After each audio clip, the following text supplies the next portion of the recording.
اور بے شک ہم نے حصول نصیحت کے لیے قرآن کو آسان کر دیا ہے، تو ہے کوئی نصیحت حاصل کرنے والا؟ اعوذ باللہ من الشیطان الرجیم، بسم اللہ الرحمن الرحیم۔ آج ہم قرآن مجید کی سورہ طلاق کی آیت نمبر 4 میں کی جانے والی غلطیوں کو درست کرنے کی کوشش کریں گے۔ سورہ طلاق میں ایک اس لفظ کی ادائیگی کو درست کریں گے اور اس کے بعد اس لفظ کی ادائیگی کو درست کریں گے، اس کے بعد اس حرف کی ادائیگی کو درست کریں گے۔ اس حرف میں جو کی جانے والی غلطیاں ہیں وہ یہ ہیں کہ اس لام کے اوپر تشدید بھی ہے اور کھڑا زبر بھی ہے اور مد بھی ہے، اور اس کے ساتھ یہ حمزہ ہے اور اس کے نیچے یا ہے۔ کچھ لوگ یہاں پر بہت زیادہ کنفیوز ہو جاتے ہیں کہ ہم نے حمزہ پڑھنا ہے یا پڑھنا ہے، اور ہم نے لام کو کس طرح ادا کرنا ہے۔ اور اسی طرح ہی اگر ہم نیچے آ جائیں تو نیچے بھی یہ لفظ بالکل جو اوپر والا لفظ ہے وہی نیچے والا لفظ ہے، تو اس کے سے پہلے جو لفظ ہے اشہر، یہاں پر بہت زیادہ لوگ اس کنفیوژن کا شکار ہو جاتے ہیں کہ لوگ اشہر کو علیحدہ پڑھ دیتے ہیں اور واللائی کو علیحدہ پڑھ دیتے ہیں، کیونکہ لوگوں کا ذہن یہ ہوتا ہے کہ لام الف لا یہ کوئی وقف کی علامت ہے، تو یہاں پر شاید ہم نے وقف کرنا ہے، تو اس کی وضاحت کریں گے۔ اور اس کے ساتھ ساتھ یہ لفظ جو ہے آج ہم اس کو صحیح پڑھنا سیکھیں گے۔ اس میں جو بہت زیادہ لوگ کنفیوژن کا شکار ہو جاتے ہیں وہ یہ ہوتے ہیں کہ ضاد جو ہے نا یہ ساکن ہے، اور وقف کی صورت میں نون بھی ساکن ہو جائے گا، پھر دو حروف جو ساکن ہیں ان کو پڑھنا مشکل ہو جاتا ہے، اور یہ جو 3 الفاظ ہیں پورے قرآن پاک کے مشکل ترین الفاظوں میں سے الفاظ ہیں، تو سب سے پہلے ہم اس لفظ کو پڑھنا سیکھیں گے۔ اس لفظ کے ہم سب سے پہلے ہجے کریں گے۔ واو، لام، زبر، ول۔ اب بہت زیادہ احباب کے ذہن یہ کویسچن ہوگا، جو واو کو ہم نے لام کے ساتھ ملا دیا ہے، لیکن واو اور لام کے درمیان جو یہ الف ہے اس کو کیوں نہیں پڑھا گیا؟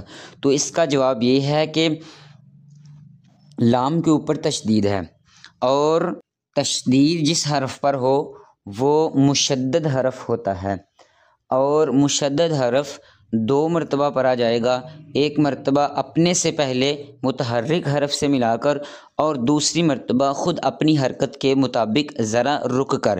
تو دیکھا جائے تو اس الف پر کوئی بھی حرکت نہیں ہے، لہذا اس الف کو نہیں پڑھیں گے، اور لام مشدد کو واو متحرک کے ساتھ ملا کر پڑھیں گے۔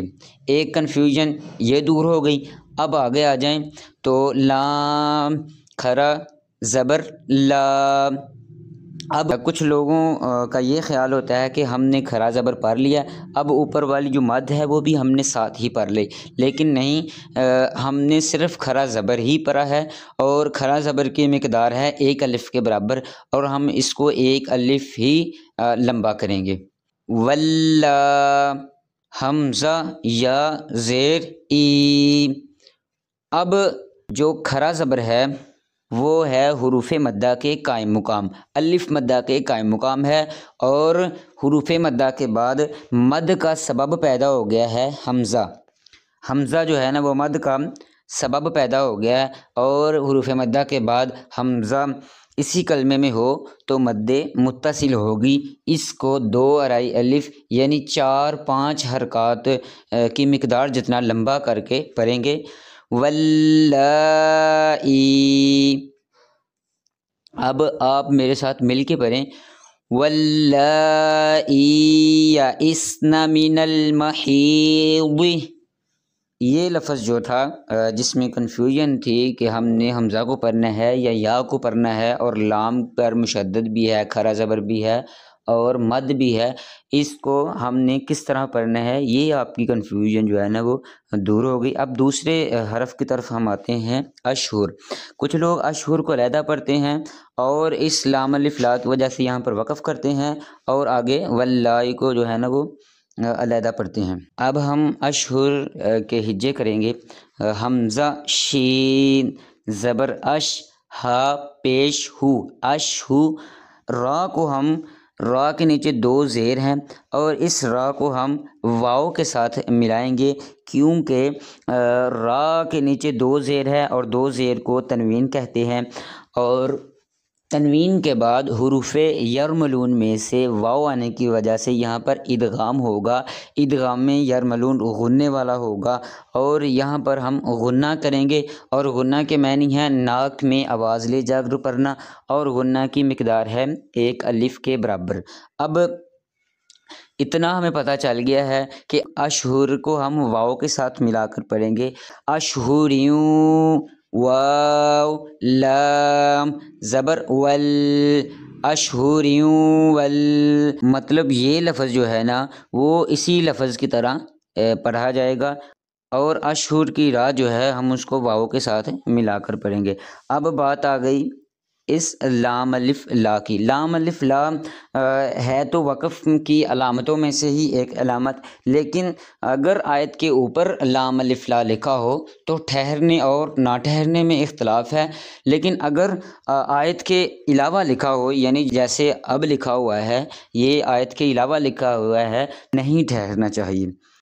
اب آگے آ جائیں تو یہ لفظ ہے، یہ اگر ہم اس کو وصل کی صورت میں پڑھیں گے، ملانے کی صورت میں پڑھیں گے تو یہ یحضنا بنے گا، یحضنا۔ لیکن اگر ہم اس کو وقف کی صورت میں پڑھیں گے، اب وقف میں ضاد جو ہے نا یہ تو ساکن ہے ہی، اب وقف کی صورت میں کلمے کا آخری حرف، چونکہ ہم نے ادھر وقف کرنا ہے تو وقف کی صورت میں کلمے کے آخری حرف پر جو زبر ہے ہم اس کو ساکن کر دیں گے، اور اس کو پھر ہم یحضن پڑھیں گے۔ نون بھی ظاہر کرنا لازمی ہے اور ضاد کو تو ظاہر کرنا ہی کرنا ہے، اور ضاد جو ہے نا وہ حروف مستعلیہ میں سے ہے، اور حروف مستعلیہ ہر حالت میں پوری یعنی موٹے پڑھے جاتے ہیں، چاہے وہ ساکن ہی کیوں نہ ہو۔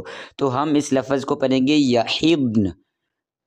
آج کا ہمارا یہ سبق جو ہے نا وہ مکمل ہو گیا ہے۔ امید ہے کہ آپ کو اس میں سے کچھ سیکھنے کو ملا ہوگا، اور اگر ہماری ویڈیو آپ کو اچھی لگی ہے تو ہمارے چینل کو سبسکرائب کریں اور بیل آئیکن کو دبا دیں تاکہ ہر آنے والی ویڈیو سب سے پہلے آپ تک پہنچے۔